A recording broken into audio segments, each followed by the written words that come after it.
잘 오셨습니다. 우리 성도님들 지난 3일간 평안하게 지내셨죠?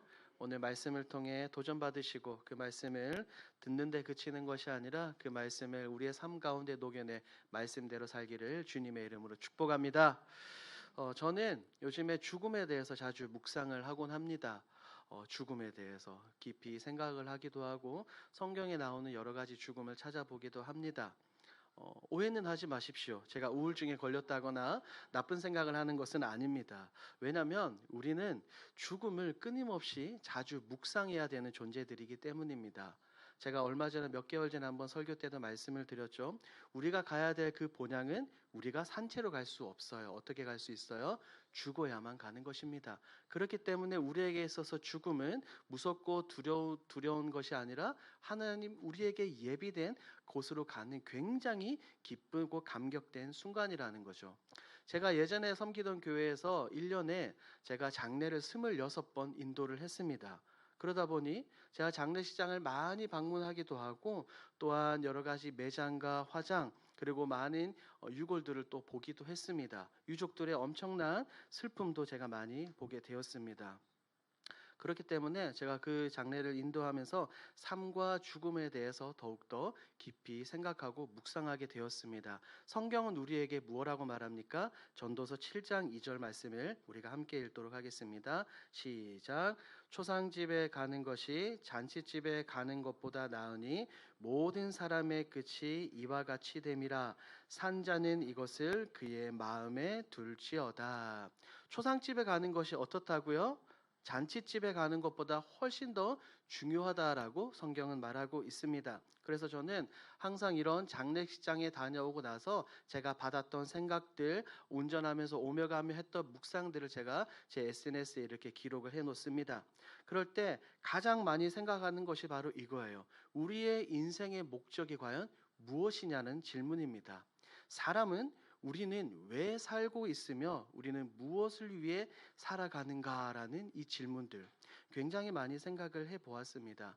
이런 질문에 대한 답을 저는 성경에서 찾을 수 있었고 또한 신앙 고백서와 웨스트민스터 소요리 문답에서 찾을 수 있었습니다. 아마도 많은 분들이 신앙 고백서나 이런 대소요리 문답은 너무나도 잘 알고 계실 것입니다. 왜냐하면 교회에서 직분을 받을 때 그냥 받는 게 아니에요. 신도 개요와 이 대소요리 문답을 알고 그대로 따를 것에 대한 서약과 선서를 하고 난 이후에 직분을 받기 때문입니다. 우리가 잘 알고 있는 것처럼 소요리 문답 1문은 질문이 무엇입니까? 사람의 제일 되는 목적이 무엇입니까? 라는 질문이에요. 사람의 제일 되는 목적이 무엇입니까? 제일 되는 목적이 무엇입니까? 나의 만족과 유익을 위해서 살아가는 것이 아니라 우리가 하나님께 영광을 돌려드리고 하나님께 기쁘게 하는 그런 삶입니다. 우리가 그냥 살아가는 것이 아니라 우리가 살아가는 데는 분명한 이유와 목적이 있다는 것을 우리에게 분명하게 말하고 있죠. 여기 마이크가 있습니다, 여러분. 이 마이크의 목적이 무엇입니까? 그렇죠. 소리를 좀 잘 전달하고 소리를 크게 전달하는 겁니다. 여러분들이 이미 이 마이크를 알고 있기 때문에 이렇게 잘 대답을 하실 수 있죠. 그런데 만약에 여러분들이 이 마이크를 처음 보았다라고 한번 생각을 해봅시다. 그러면 이 마이크를 딱 처음 보았을 때 어떤 생각이 들까요? 이 어떤 용도인지 알 수 있겠습니까? 없겠습니까? 몰라요. 이거를 빼가지고 이렇게 뭐 사람을 때리는 용도인지 아니면 등을 끓는 효자손인지 알 수가 없어요. 그렇다면 이 마이크가 어떻게 사용되어지고 무엇에 사용되어지는지는 어떻게 하면 알 수 있을까요? 누구에게 가보면? 이것을 만든 사람에게 가서 물어보면 되는 겁니다. 도대체 이 마이크는 왜 만들었습니까? 이 핸드폰을 왜 만들었습니까? 이것은 왜 만들었습니까? 라고 물으면 우리가 알 수 있다는 거예요. 마찬가지로 우리의 인생과 우리의 삶 역시 똑같습니다.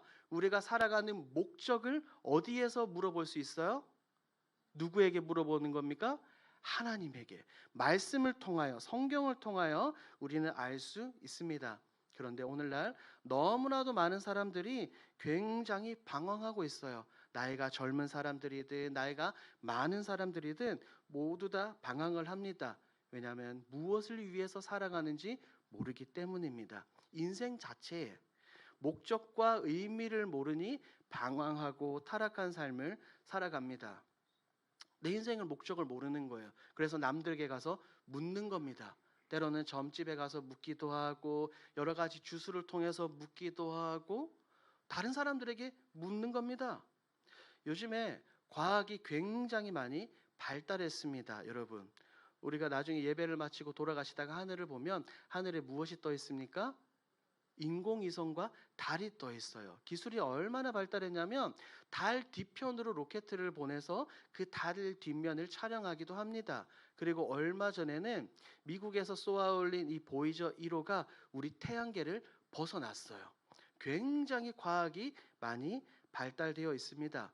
그리고 제가 또 굉장히 흥미롭게 보는 것 중에 하나가 화성에 로봇을 보내는 거예요. 로봇을 보내서 실제로 사진을 전송하고 영상과 소리를 전송해 왔습니다. 저도 유튜브를 통해서 그것을 보고 너무나도 놀랍고 과학이 이렇게 발달되었구나라고 생각을 했습니다. 그런데 보십시오. 인류 역사상 아무리 지식이 발달하고 철학이 발달하고 과학이 발달한다 하더라도 우리 사람의 존재 목적에 대해서는 알 수 있어요? 없어요? 없습니다. 그 어떤 현자, 그 어떤 성인이라고 말하는 사람에게 가서 물어도 그것에 대한 정확한 대답을 할 수 없습니다. 우리 사람의 존재 목적은 반드시 우리를 지으신 하나님께 가야 우리가 알 수 있는 줄 믿습니다. 하나님은 우리를 만들어 주셨어요. 하나님은 창조주이시고 우리는 피조물이죠. 피조물이 스스로 이 존재 목적에 대해서 알 수 있는 방법은 없습니다. 소율이 문답 1문은 그 답을 분명하게 말해준다고 하죠. 우리 화면을 보면서 한 번 더 읽어볼까요? 소율이 문답 1문의 답입니다. 시작.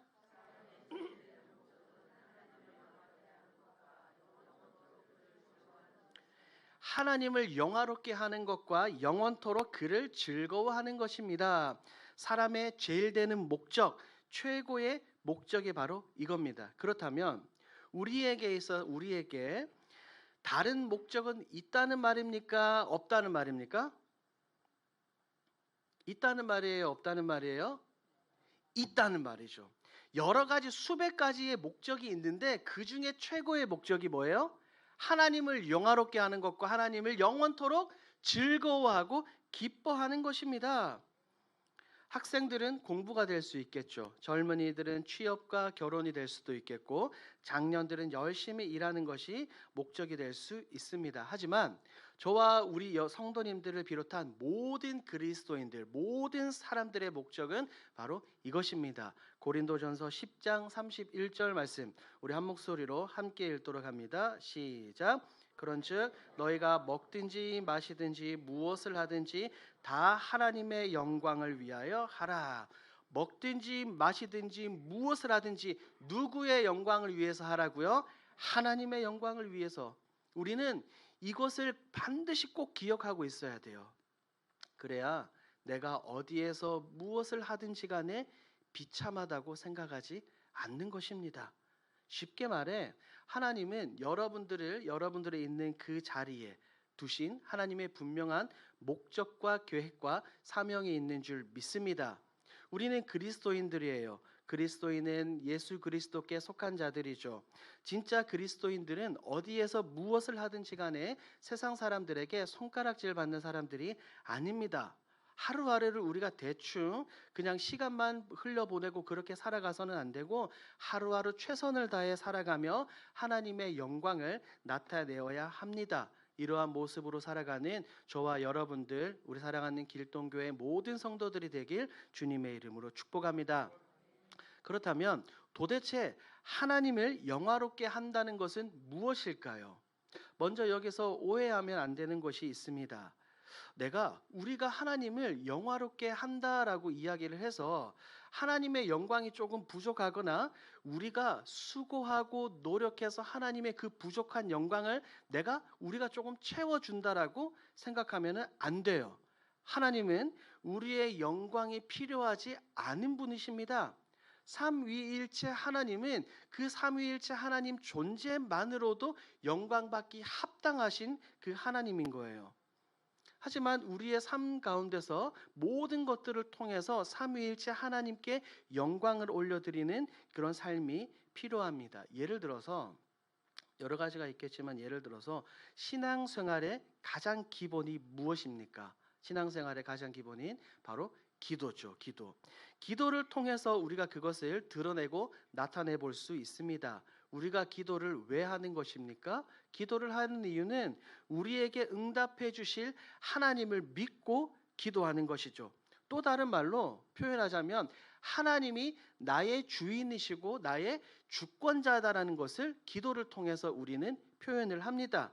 그래서 많은 세상 사람들이 여러분들이 기도하는 그 모습을 보고 저 사람은 이럴 때 기도함으로 주인이신 하나님을 믿는구나라고 생각하게끔 만들어야 하는 거예요. 그러므로 우리의 삶 가운데 있어서 기도가 결코 소홀히 돼서는 안 된다는 거예요. 그리고 두 번째로 우리는 영원토록 하나님을 기뻐하고 즐거워해야 합니다. 하나님을 즐거워한다. 이게 무슨 의미일까요? 하나님을 즐거워한다. 내 구주 하나님, 내 구주 예수 그리스도만 생각하면 절로 여러분 미소가 나오십니까? 미소가 안 나오십니까? 절로 막 미소가 나오시고 박수가 막 쳐지시죠. 그냥 하나님을 기뻐한다는 것은 그것을 훨씬 더 넘어서는 겁니다. 그것은 우리의 삶 속에 있는 기쁨과 즐거움, 행복이 다른 데 있는 것이 아니라 모든 것이 우리 삼위일체 하나님으로부터 나온다라고 우리가 고백을 하는 것입니다. 우리가 자주 하는 찬양이 있지 않아요? 하박국의 그 고백처럼 무화과 나무 잎이 마르고 포도 열매가 없어도 나는 어떻게 해요? 여호와로 즐거워하리.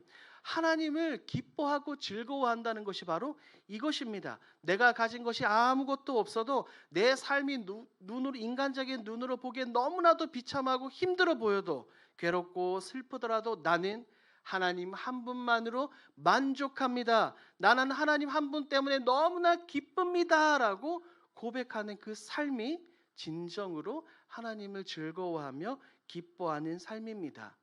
그런데 우리 내면을 그대로 자세히 들여다보면 사실 이런 모습들이 많지는 않습니다. 저 역시도 그렇고요.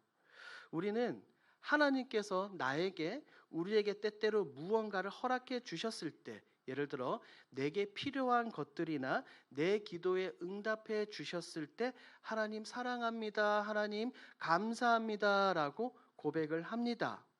그렇죠? 하지만 그 반대로 하나님께서 내게 무엇을 주시지 않으시고 때로는 아픔과 고통과 슬픔을 주실 때 우리는 어떻게 반응해야 될까요? 그럼에도 불구하고 우리는 하나님 감사합니다, 고맙습니다라고 나아가는 그런 신앙이 필요합니다. 하나님께서 내게 무엇을 주셨기 때문에 내가 하나님을 기뻐하고 감사를 고백해서는 안 된다는 거예요. 다니엘의 그 세 친구들의 고백 여러분 너무나 잘 알고 계시죠? 그리 아니하실지라도 하나님께서 내 삶에 내 인생 가운데 그렇게 하지 아니하실지라도 괜찮습니다. 내가 죽어도 괜찮습니다. 내가 손해봐도 괜찮습니다. 내가 피해를 입어도 괜찮습니다라고 고백하는 것입니다. 다시 한 번 더 말씀을 드립니다. 내게 무엇을 주셔서가 아니라 나를 구원해 주신 그 하나님, 그 자체 사실 하나만으로 우리는 기뻐하고 감사해야 될 줄 믿습니다. 그 하나님과 함께 한다는 것 너무나 좋지 않습니까? 저는 성경에서 가장 부러워하는 사람이 있습니다. 누구일까요? 제가 성경에서 가장 부러워하고 닮고 싶은 사람. 막 사도 바울 같이 막 열정적인 설교자 혹은 다윗과 같이 하나님 앞에서 기뻐 뛰며 찬양하는 예배자요? 아니요. 저는 창세기에 얼마 등장하지 않는 에녹을 너무나 닮고 싶어요. 왜요? 에녹에 대한 기록이 없어요. 에녹은 그저 하나님과 뭐 했어요? 동행했습니다. 그의 삶 가운데 다른 것들 하지 않고 하나님과 동행하며 하나님과 함께 저 본향으로 천국으로 올라갔습니다. 에녹이 너무나도 부러워요. 사랑하는 성도 여러분, 우리는 기억합시다. 하나님과 함께 할 수 있다는 것 그 자체만으로, 그리고 나에게 구원을 허락해 주셨다는 그 자체만으로 우리는 감사하고 기쁨을 고백해야 되는 줄 믿습니다. 어린아이와 같은 신앙인은 하나님으로 인해서 삼위일체 하나님 때문에 즐거워하고 기뻐하는 것이 아니라 하나님이 가져다 주시는 기도 응답과 선물 때문에 기뻐하고 즐거워하는 겁니다. 우리의 가장 큰 문제가 바로 이것입니다. 다른 것이 아니라 우리는 주님 한 분만으로 만족하며 살아가는 그런 저와 여러분들이 되길 주님의 이름으로 축복합니다. 얼마 전에 여러분들 하반기 양육에 많이들 참여하셨죠? 성경을 어떻게 읽을 것인가, 구약, 신약, 파노라마, 교리반 등등 이렇게 잘 마쳤습니다. 제가 이제 구약 파노라마 강의를 준비하면서 포로시대 강의를 준비를 했어요. 그때가 이제 조금 이제 철야를 마치고 금요 기도회를 마치고 늦은 시간 사무실에 혼자 남아서 예레미야와 예레미야 애가서를 읽는데 눈물이 막 쏟아지는 거예요. 눈물이. 왜냐하면 백성들은 하나님은 끊임없이 백성들을 부르시고 돌아와라 끊임없이 부르셨는데 백성들은 끝까지 하나님을 외면하는 겁니다. 하나님은 그렇게 말씀하셨어요. 사랑하는 내 백성아 돌아와라. 너희가 세상과 우상과 죄 가운데 있지 말고 나에게 돌아와라. 내가 너희를 너무나도 사랑한다. 제발 내게로 돌아와라 라고 하나님은 끊임없이 말씀하셨지만 그들은 끝끝내 하나님의 그 외침과 사랑 그것을 외면했습니다. 그때 하나님은 이스라엘 백성들을 책망하시면서 이런 말씀을 하셨어요. 예레미야 2장 13절 말씀 우리 함께 읽도록 하겠습니다. 시작.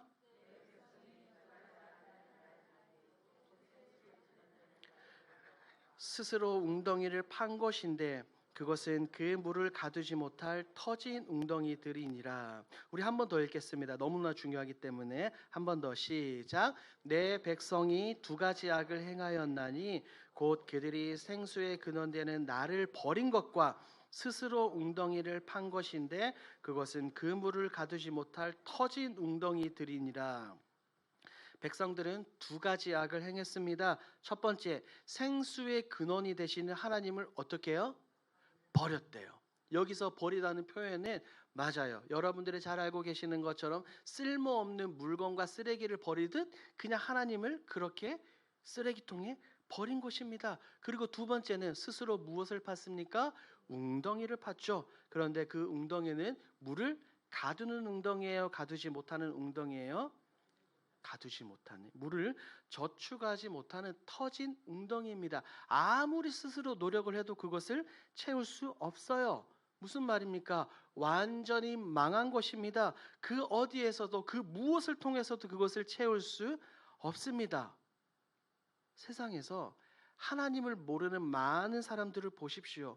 그들은 정말 부지런하고 정말 열심히 살아갑니다. 자신을 위해서, 가족을 위해서, 자녀를 위해서, 가정을 위해서, 미래를 위해서 잠도 줄여가며 많은 것들을 희생하면서 굉장히 열심히 그리고 상당히 치열하게 살아갑니다. 저는 그게 지금 나쁘다고 말하는 게 아닙니다. 어떻게 보면 세상 사람들은 지금 헛것을 쫓으며 살고 있고 그들은 방황하며 살고 있습니다.